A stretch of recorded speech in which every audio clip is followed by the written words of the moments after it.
सबसे अच्छा गाना वो गाना है जिसमें आप ये पता ना लगा पाए कि पहले क्या हुआ. A song is beyond poetry. You come from a great poetic heritage yourself. You write yourself so well. Your mother writes well. I mean, you understand what poetry is. Poetry is a state of mind. Milkha Singh is very, very dear project to me. खुल के मुस्कुरा ले तू दर्द को शर्माने दे, बूंदों को धरती पे साज एक बजाने दे. जहाँ तक रही भाषा की बात, वो तो मेरी माँ है, उसकी चोटी खींचूं, उसके बाल बिगाड़ूं, उसकी बिंदी पोंछ दूं, उसके साथ गले लगा लूं, मेरा अधिकार है. बहुत बड़ी चिंता का विषय ये है, today our new generation's vocabulary is shrinking. Absolutely. And that is making the job of people like me very difficult to communicate.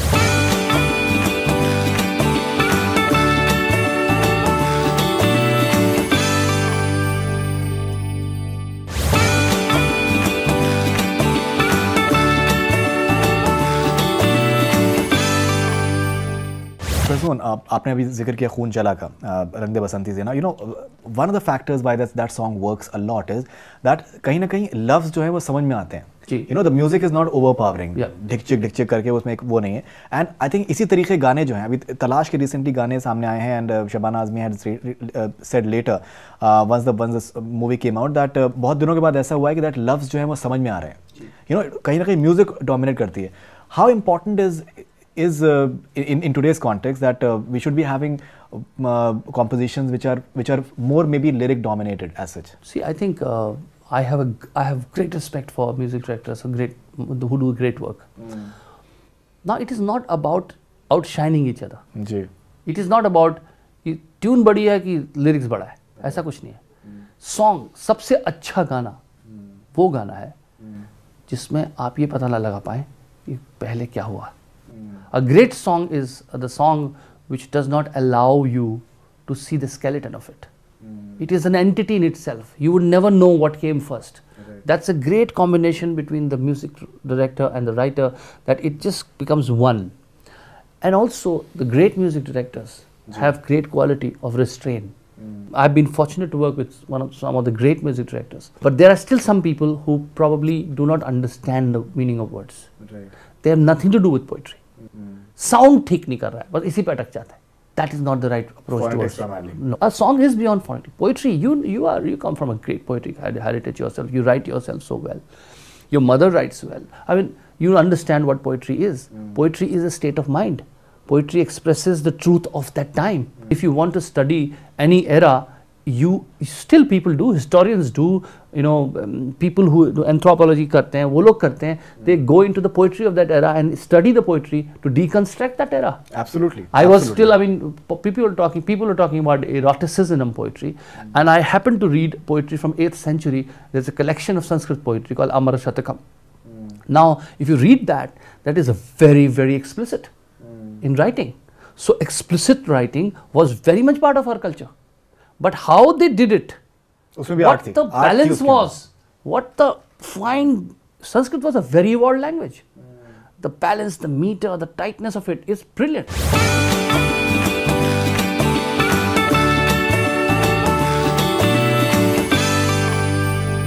A very interesting, I think, debate you guys had at the IFA Singapore about what came first, the lyrics came first, or the music came first, the tune came first. And music composers, they'll never leave their part, that is the tune that is be all and end all. Yeah. And you and Javed Saab, you just aggressively canvassed for the fact that it's the words which actually give a meaning.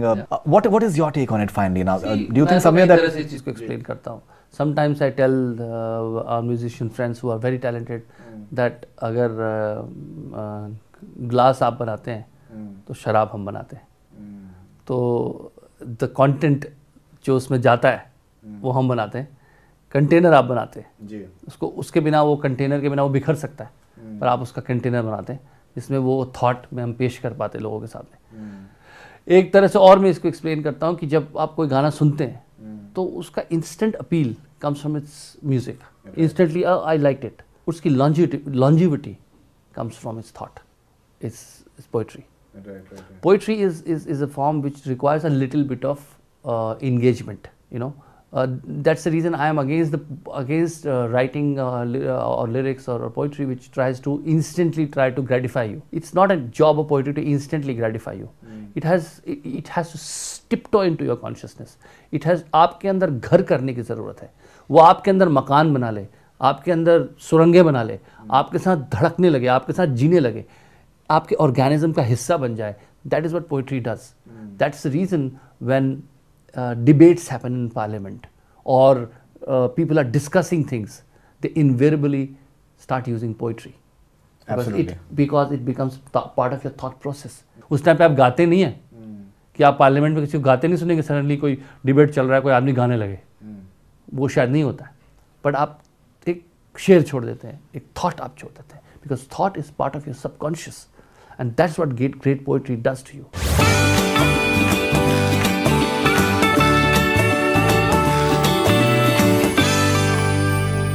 Talking about Zinda Hai, Pyala Pura Varde, I think it's beautiful, one or two lines. In fact, I spoke to Shankar Ehsaan Loy last week only in Goa, and they were like, अभी तो सिर्फ 4 लाइनें आपने सुनी हैं, 4 आपने word सुने हैं, आप पूरा आप गाना सुनिए तो आपको अंदाजा होगा. But I think it's sounding very, very interesting. It's very interesting.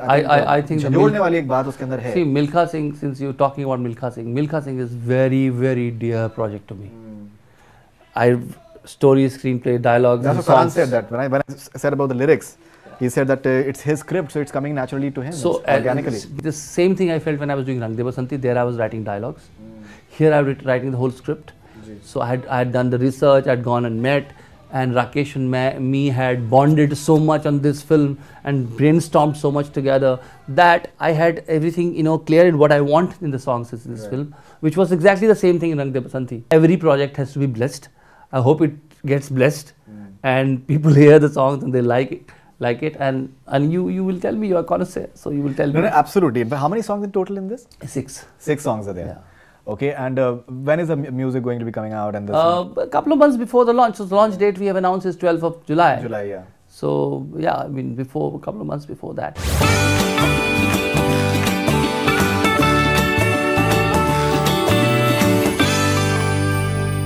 You're doing Satyagraha as well. Satyagraha, you're writing the script Satyagraha, I'm doing the songs. Only the song, in yes. fact. I think Prakash, once again, after Arakshan, I did Arakshan with him. Now this is the next film.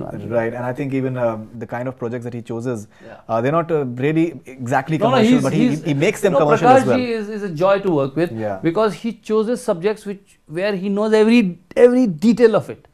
Very few people who are so well versed with the subjects they are doing. Good with drama. So very good with drama.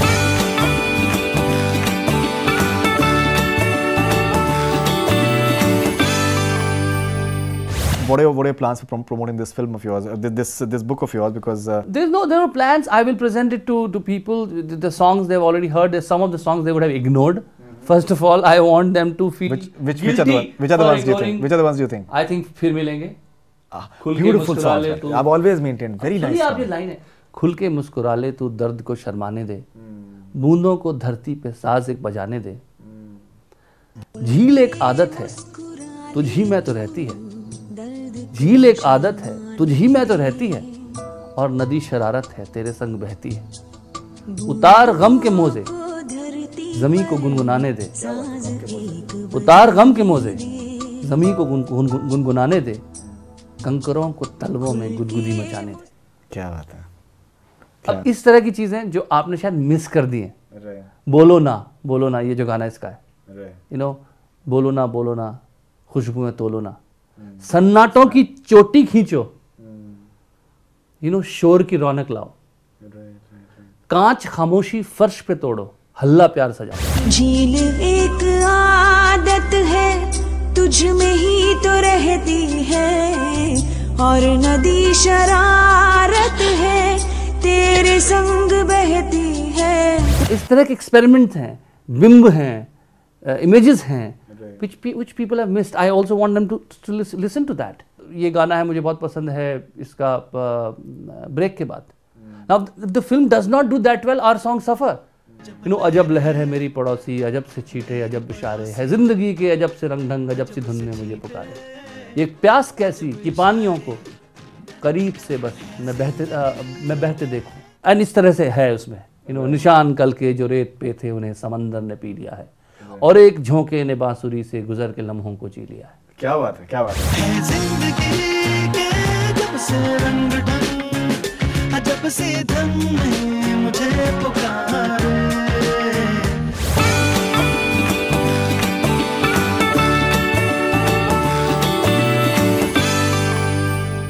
कहीं ना कहीं ये जो आपका एक जो संगम है in terms of your Hindi and Urdu element, ये गंगा जमनी जो क्वालिटी है ना मेरी, इसके लिए रिस्पॉन्सिबल है मेरी परवरिश। बचपना मेरा पहाड़ों में बीतता है, तो नेचर, उत्तराखंड और क्लिष्ट हिंदी एंड खड़ी बोली। उसके बाद मुझे उर्दू के 2 सेंटर मिले जहाँ पे बढ़िया उर्दू बोली जाती है, अच्छी उर्दू पढ़ाई जाती है, रामपुर और लखनऊ।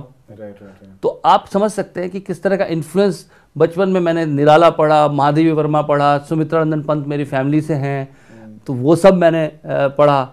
फिर आकर के मैं गालिब पढ़ता हूँ, मीर पढ़ता हूँ, हाली पढ़ता हूँ, सब बाद में वो चीज़ें आती हैं। तो कहीं ना कहीं I have just imbibed it, it is in my subconscious. और जहाँ तक रही भाषा की बात, वो तो मेरी माँ है, उसकी चोटी खींचूँ, उसके बाल बिगाड़ूँ, उसकी बिंदी पोंछ दूँ, उसके साथ गले लगा लूँ, मेरा अधिकार है, वो मैं करूँगा।